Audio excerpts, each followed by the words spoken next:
Good morning, everyone, and welcome back to A Morning with the Lord.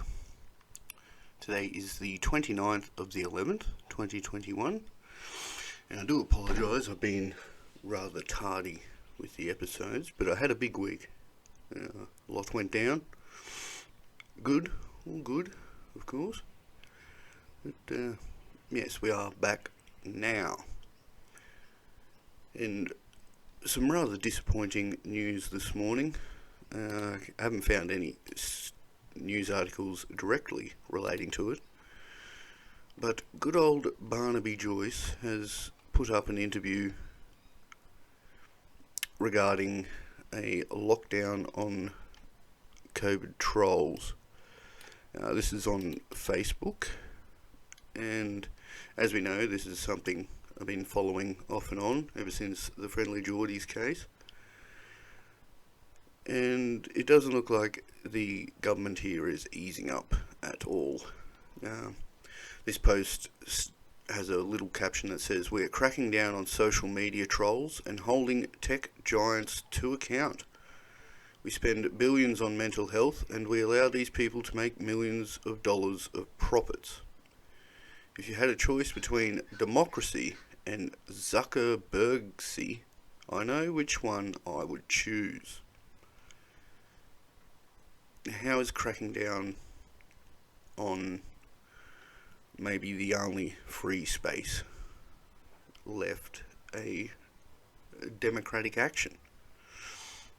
I don't know. I don't know. And the funny thing is, right, Facebook follows, Facebook is very much a reflection of how we are in our own, at least in our own minds. Now, I am a suicide survivor. I first tried to do something stupid when I was about 11 years old, after being bullied at school, and I get it. I absolutely understand the sort of pain this can wreak. Now, granted, I was a child at that point, and I would probably argue that there should be a separation, especially with Facebook, between children and adults to an extent. There is in Messenger. Like, if you're an underage, you have to get a kids messenger app, and people can't send you messages unless the parent allows them to through their side of it, which is, that sort of thing is fine. But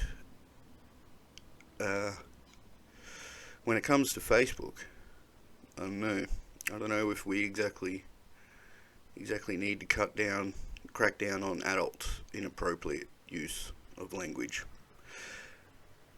Yeah, I could be wrong. Actual threats, and that should be definitely taken seriously. And up until a certain point, they are not taken seriously. When I was going through child support and that whole drama of stuff, someone that I didn't know had sent messages to us regarding my ex-partner. Now, when these messages didn't say anything, they just had links to other websites. Now, when bringing this up through to child services, they completely waived any notion. They didn't even want to see or hear about anything that had come through on a Facebook Messenger. And that was an absolute bullshit call. It was fucking infuriating, because, like I said, these weren't hate messages or someone just trying to spurt bullshit. These were links to evidentiary facts. And this is, that I find extremely frustrating.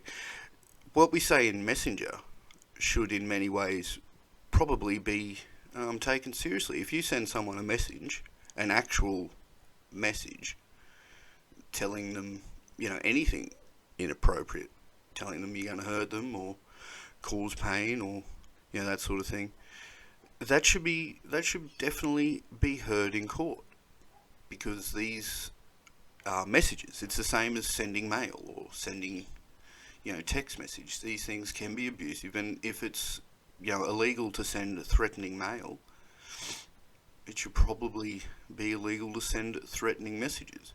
But when it comes to the actual Facebook wall and people posting shit publicly, you're asking for public comment, and some of that public comment isn't going to be good. You can set your page private. You don't have to have it up as public, And like I said, this Facebook is very much a public forum, so to speak, for lack of a better word. It is very much. I forgot where I was going with that. Been prattling on too much. Yeah, trolls. You're gonna get it, and people know that. We have groups. There is no reason, as long as the trolls aren't actually being threatening, as long as someone just pops up and says, "Oh, you're a dickhead." Oh, that's where I was going. I post a lot of stuff on Facebook. I sometimes get into heated debates, but I don't ever really have people attacking me online. Maybe that's because I don't post the right stuff to get attacked. Maybe that's because I'm not posting in certain groups where this sort of stuff would be obvious and get attacked. But that's the thing. In real life, if you go down the street and say something utterly ridiculous to someone, or say something that someone doesn't agree with, you're going to get told back, and that is just human nature. And these are social pages. These are social... So, that is what happens. I find it ridiculous, this attempt to crack down on human nature. It's almost mentally impossible. This is something that needs to be taken real seriously, because, if we crack down, it's the same with crime. You crack down on it, people are only going to find other ways to do it. Like I said, certain things should definitely be cracked down on. Someone sending death threats, that should be fucking taken straight to the cops, and the cops should be able to do something with that. Total anonymity and the ability to say things has led to this sort of stuff happening more often. But, it's a reflection of human nature, and that is only happening more because people have the ability to say it. And, I guess I'm sounding kind of hypocritical here. But, like I said, there's a level of discourse and, people telling you you're an idiot that you should be able to take. Like I said, I've dealt with that sort of bullying and harassment, and to a certain extent, you just, it wasn't until I just realised that people are like that. It's crazy. Think about it in yourself. I mean, have you ever been angry or said something stupid? Of course you have. Everyone has. It's because that's how it is. But should have you been charged? If you crack it at someone and go, "Oh, you're a bloody idiot. I don't want to hear your shit." Should you be charged? Should that be considered so far above the line that it needs to be quashed? I don't think so. Because it's just natural. I mean, sure, you don't like hearing it, but, if you post shit, expect to be told sometimes. Anyway, let's have a quick listen here. It's only 2 minutes and 50 seconds long, but we'll hear what Barnaby Joyce has to say on the matter.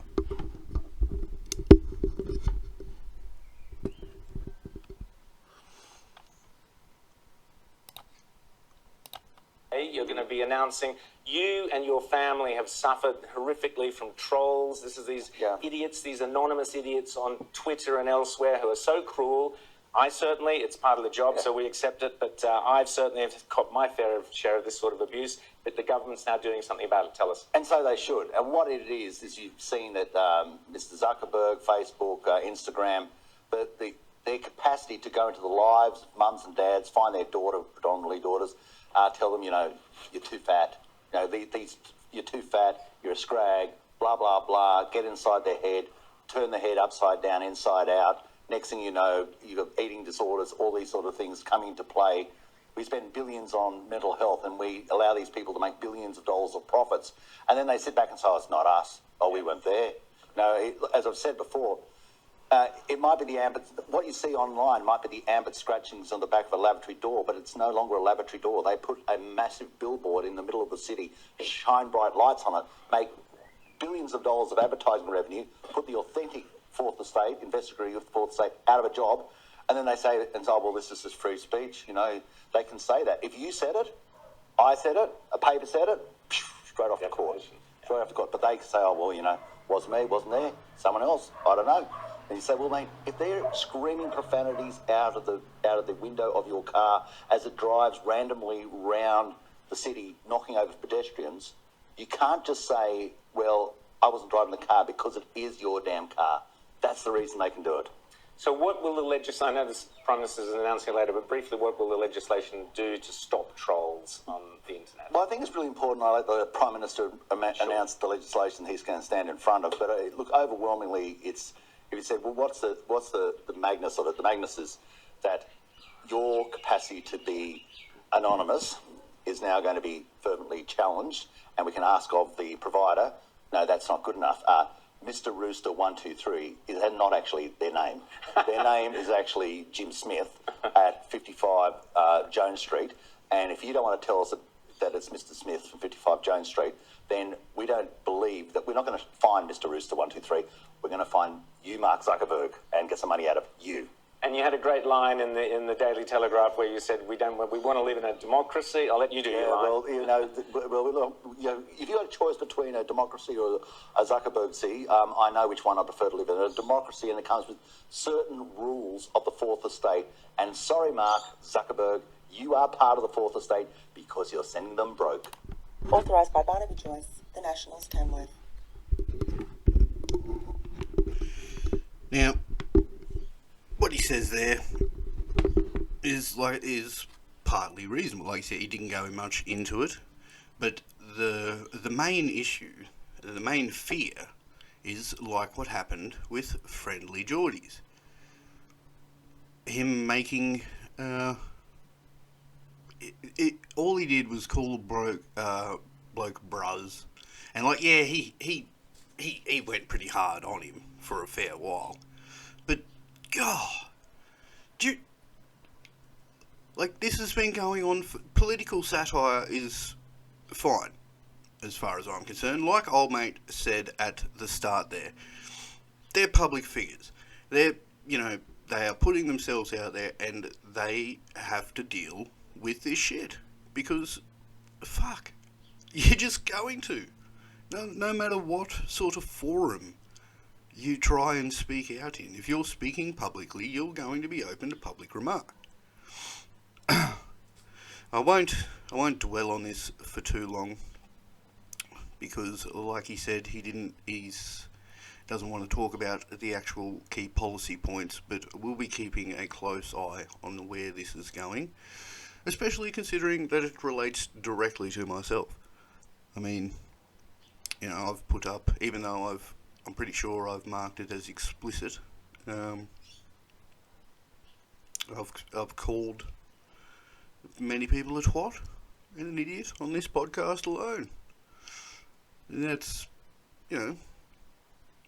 hopefully that ain't going to end me in the shit. We'll see what happens. I might have to take down all my posts. Might get fined, who knows. But I agree with what he's saying to a certain extent. Like, if someone puts up a fake profile and starts sending you messages. To call someone fat, get over it. This isn't great way to speak, but fuck me drunk. How many times you heard that shit in real life? Sure, it's not great, but fucking people are idiots. And it's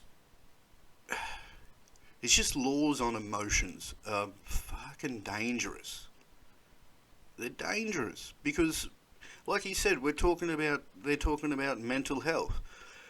What happens to mental health of people that are squeezed and stifled and forced to act a certain way? It's just as damaging as not as having someone sing slurs at you. Having someone say, no, what you're saying is wrong, sit down and shut up, is actually more abusive because you're getting a fucking authority putting it down on you, which can cause lots of mental concern. And we must remember that a high majority of people who probably do say stupid shit online have mental health issues and probably shouldn't be fucking speaking. Their points shouldn't be even fucking looked at. The problem is, I've said this before, I don't know if I've said it on the podcast, but I've said it many times. The problem with social media is when you do interact with it, you are seeing it as an extension of yourself. And when someone says a bad comment or sends you a nasty message, your brain doesn't know how to disconnect that between someone physically standing there and saying it to you. But this is something that all people have to fucking learn to live with. Imagine what your debates would be like if people couldn't handle being told they're idiots. This safe space bullshit. And, yeah, we're not going to dwell on it. I'm just going around in circles. But perhaps, when it comes to Facebook, maybe Facebook should change its platform. I mean, we know they're changing it soon anyway, to go with the whole VR and whatnot. But perhaps we should have an adults-only Facebook, where if you're on it, shit can be said. I mean, that's the biggest difference that needs to be made. I mean, if people want a safe space, have a safe space. If not, get the bloody hell off Facebook. And I know it's easy to say get off Facebook because, I mean, I don't even have a phone anymore. Oh, well, I do, but it's never charged. Because all my messages and all my contacts with people come through Facebook Messenger. I just don't see the point in having the others. Even if I did have a phone, I'd probably get more phone calls through Facebook Messenger. And coming up with a way to get money out of these big companies is a bloody great idea. And we won't drag on, but we probably should get more money out of them. There should be perhaps some differences, because this is something that comes up a lot. But perhaps people need to also learn how to talk. We've become so self-centered. Anyway, moving on. We have reports of Omicron. We have some reports on migrants, emergency volunteers. There's a quick, just little clip here. I'm not going to play the video because it's only 50 seconds long anyway. I just brought up this this article here. It's titled, "Family Bids Farewell to Late South Korean Dictator Chun." Now, I honestly, and the little bit of writing underneath, it says, a funeral service for the late ex-South Korean President Chun Do-won took place on Friday with family members and a few former aides in attendance. Now, this guy's president. As far as I was aware, South Korea was pretty much a democratically rather free place. It's North Korea that had the dictators. I was honestly never aware that we had referred to South Korea as a dictator. I mean, correct me if I'm wrong, but hasn't The Simpsons and all that sort of stuff been getting their shit, like animated in South Korea for bloody years and years? Don't we all have fairly good ties with South Korea ever since the Korean War? Since when was South Korea a dictatorship? I did South Korean Taekwondo. I did a big report as a child in primary school on South Korea. I never remember them being referred to as a dictator. I find that odd. Very odd. But anyway, moving on. I just wanted to bring that up because I thought that's surprising. I'm going to read a few international stories here briefly. Now, the first one.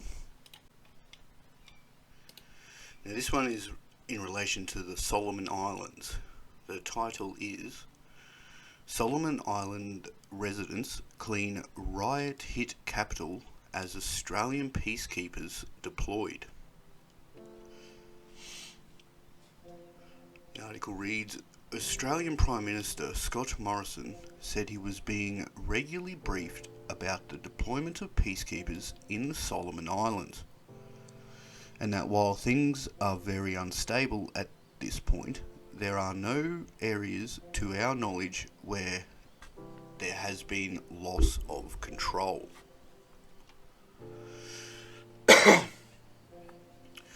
Nervous residents in the charred, riot-hit capital of the Solomon Islands cleared shattered glass, rubble and trash from the streets Sunday as foreign peacekeepers, including Australians, attempt to restore calm.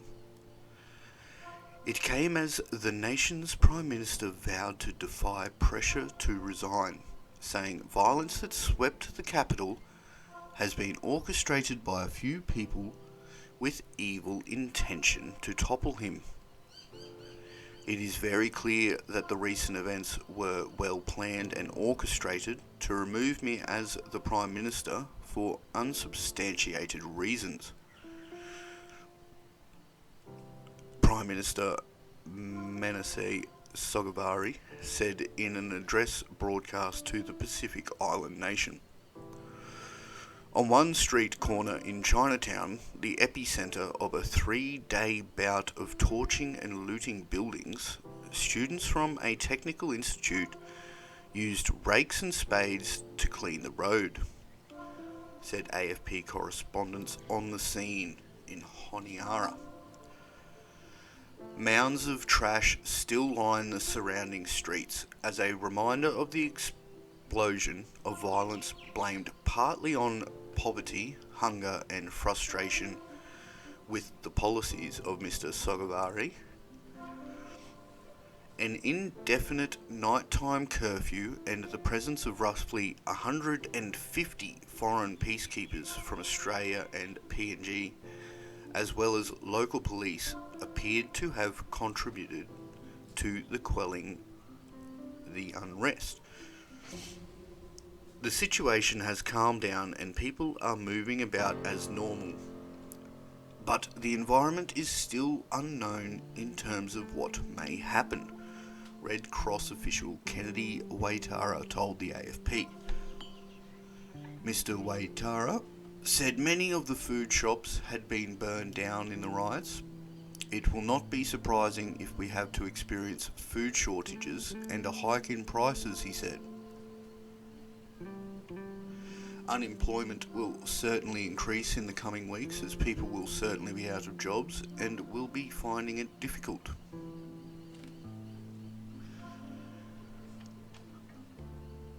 Well, that is really not very good news for the Solomon Island residents.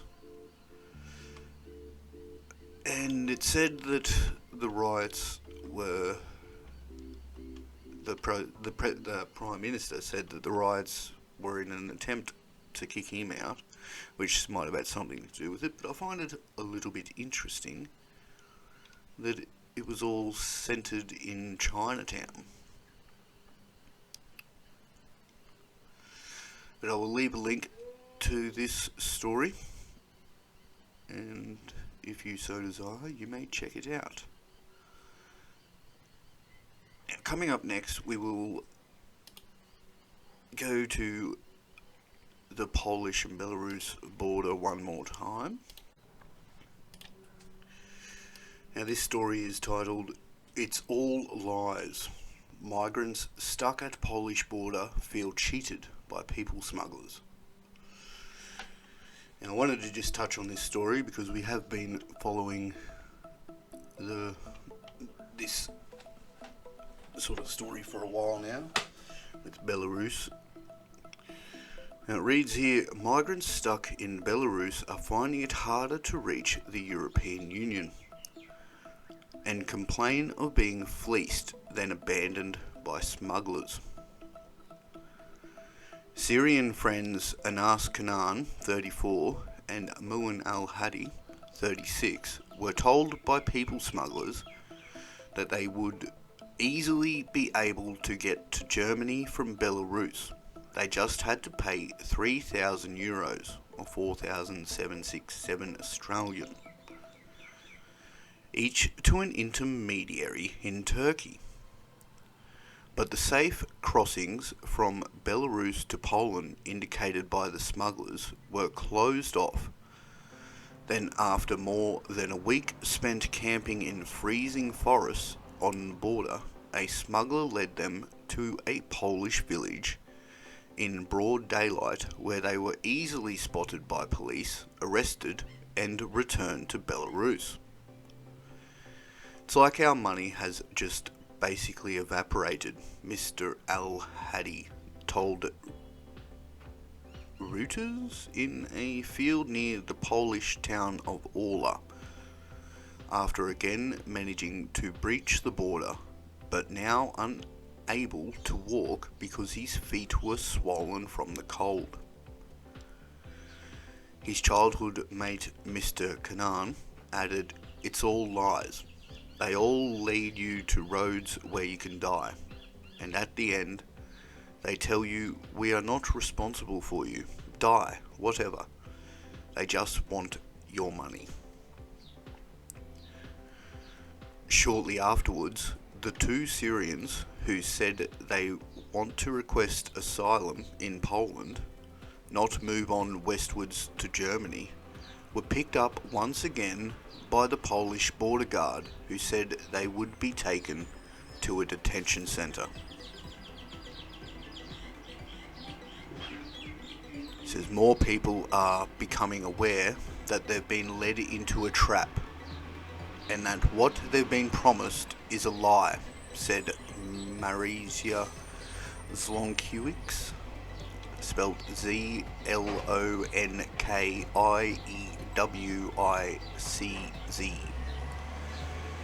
an activist from Polish charity With Bread and Salt.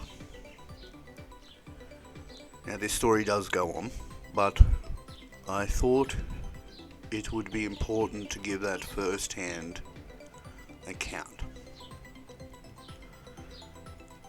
It must be a terrible, terrible thing. And children, freezing. How can we call ourselves human? Now, we did the same thing in Australia. Send back the boat people.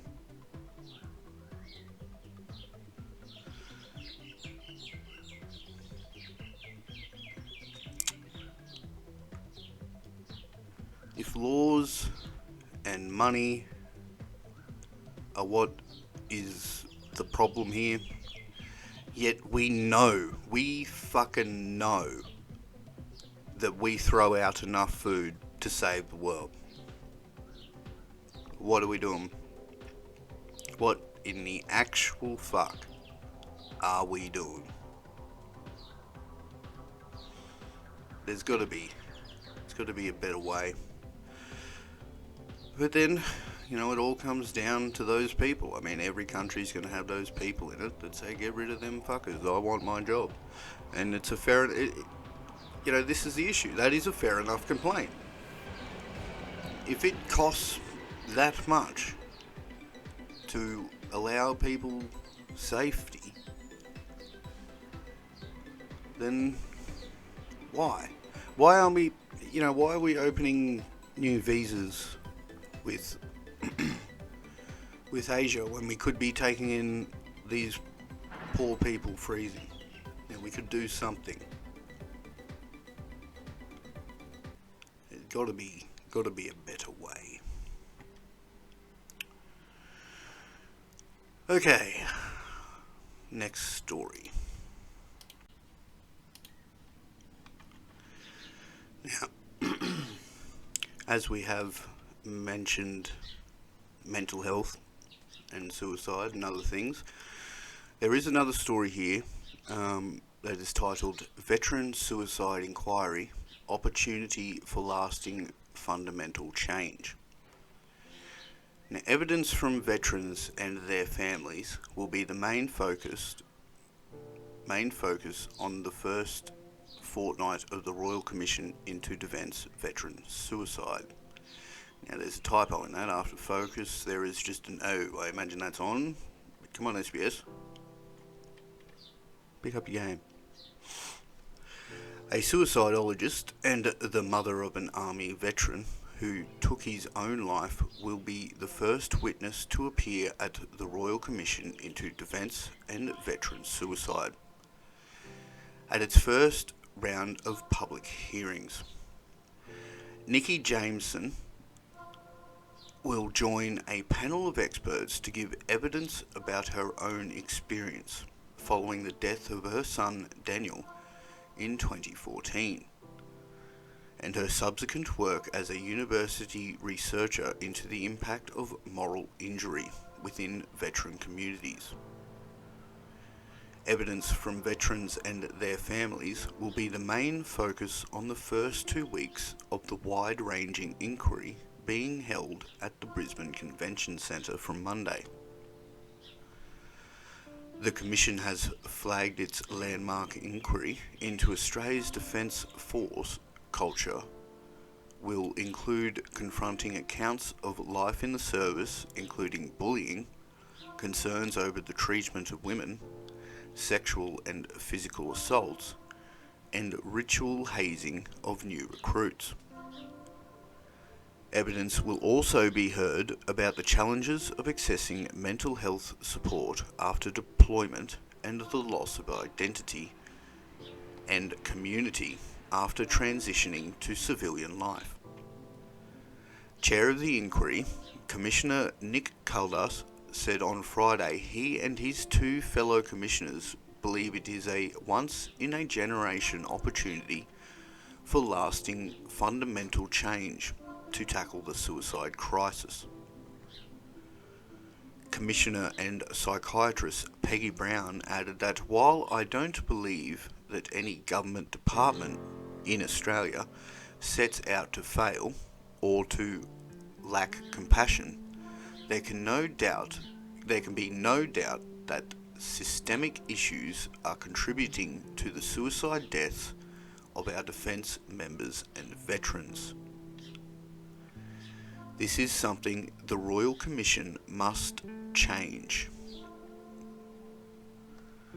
A report released by the Australian Institute of Health and Welfare in September revealed more than 1,200 serving and former Australian Defence Force died by suicide between 2001 and 2019.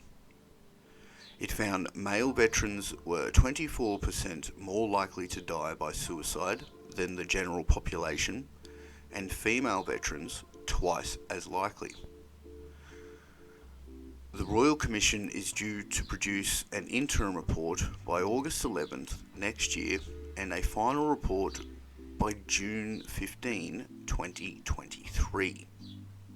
It says here, readers seeking crisis support can contact Lifeline on 13 11 14, the Suicide Callback Service on 1300 659 467, and Kids Helpline on 1800 55 1800 for young people aged up to 25.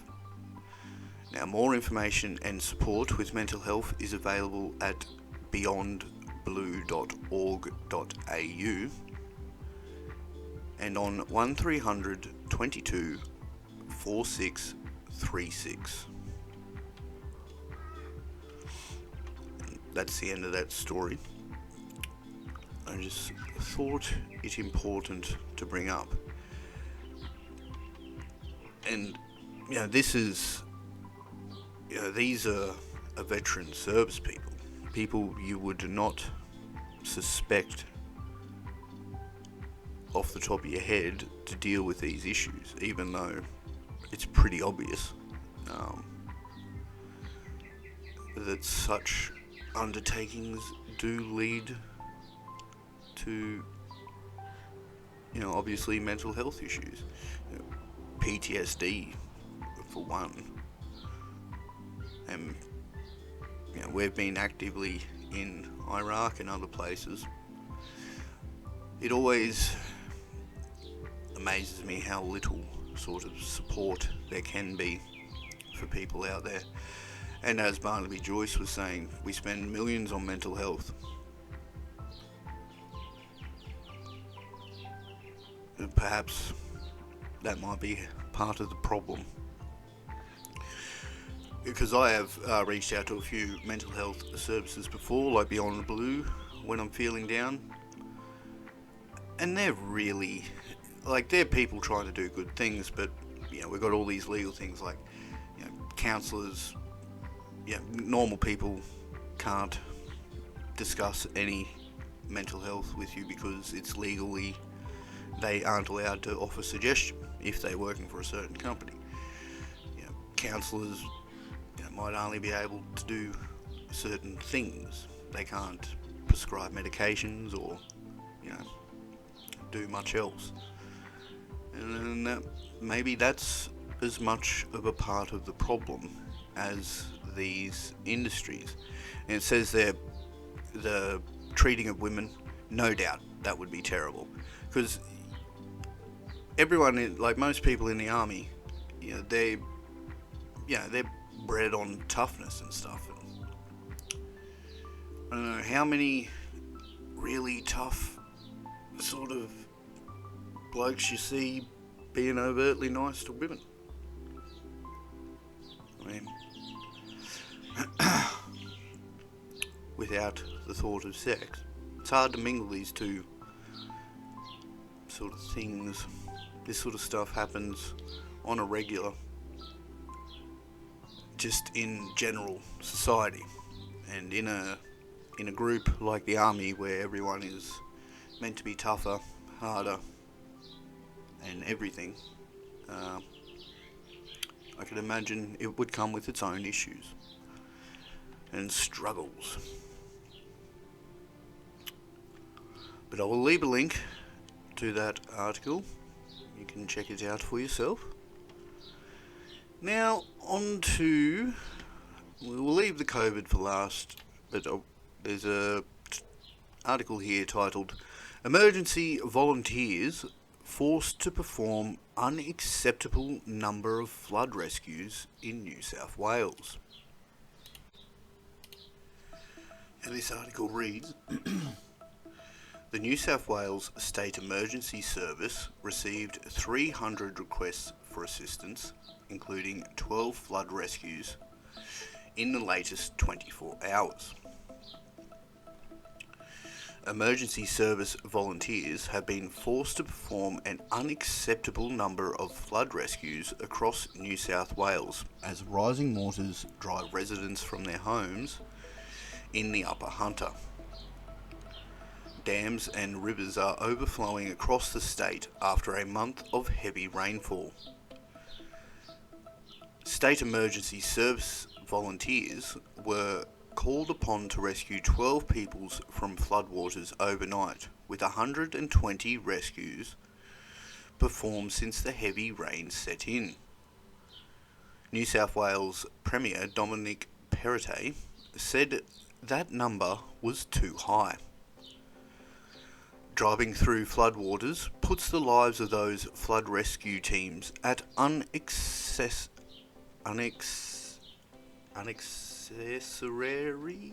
risk. It is also putting your own life at risk, Emergency Services Minister David Elliott added. The SES received 300 requests for assistance in the 24 hours to Sunday morning, Commissioner Sarlene York said.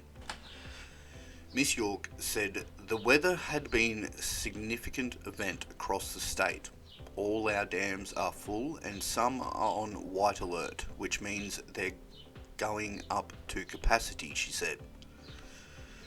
The rivers are full on the ground and the ground is quite saturated.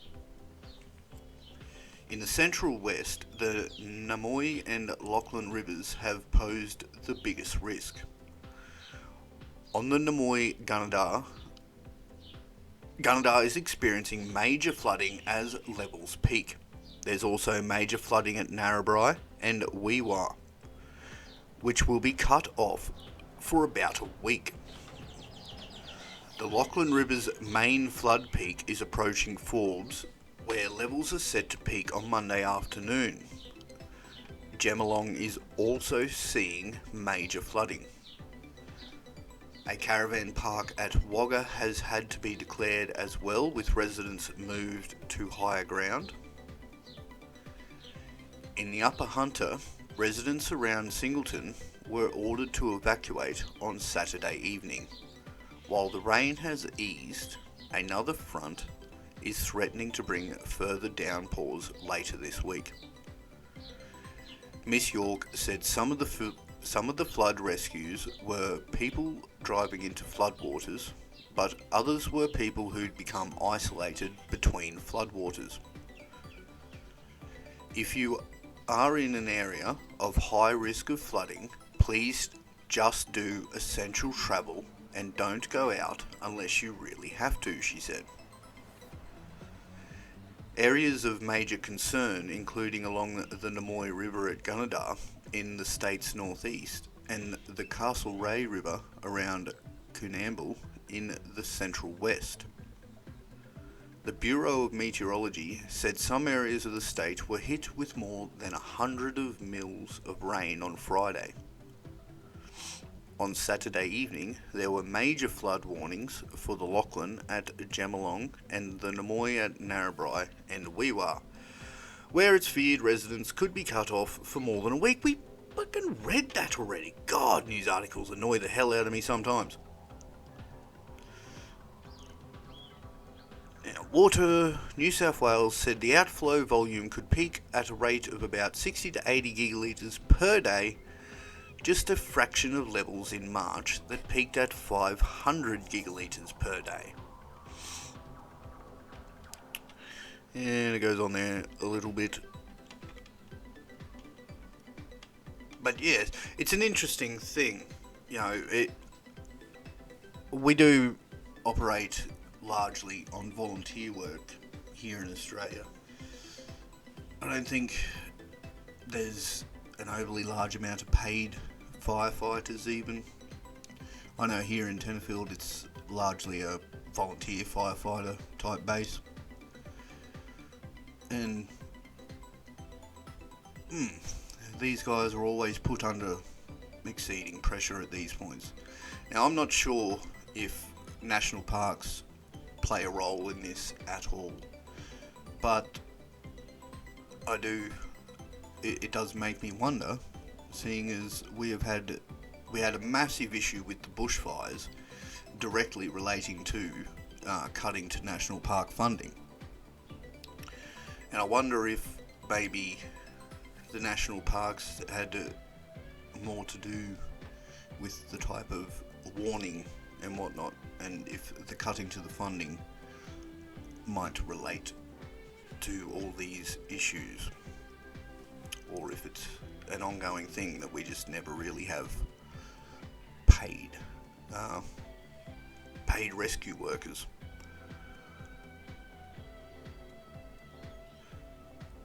New South Wales is a pretty big area too, you know. But hopefully everyone is safe, and if you are in areas, keep vigilant. If it looks like you're going to get flooded in, prepare for it, or go somewhere you would be less likely to be flooded in, which is a tall ask. I mean, bloody hell. A lot of people have properties, livestock and stuff that can't just be left behind.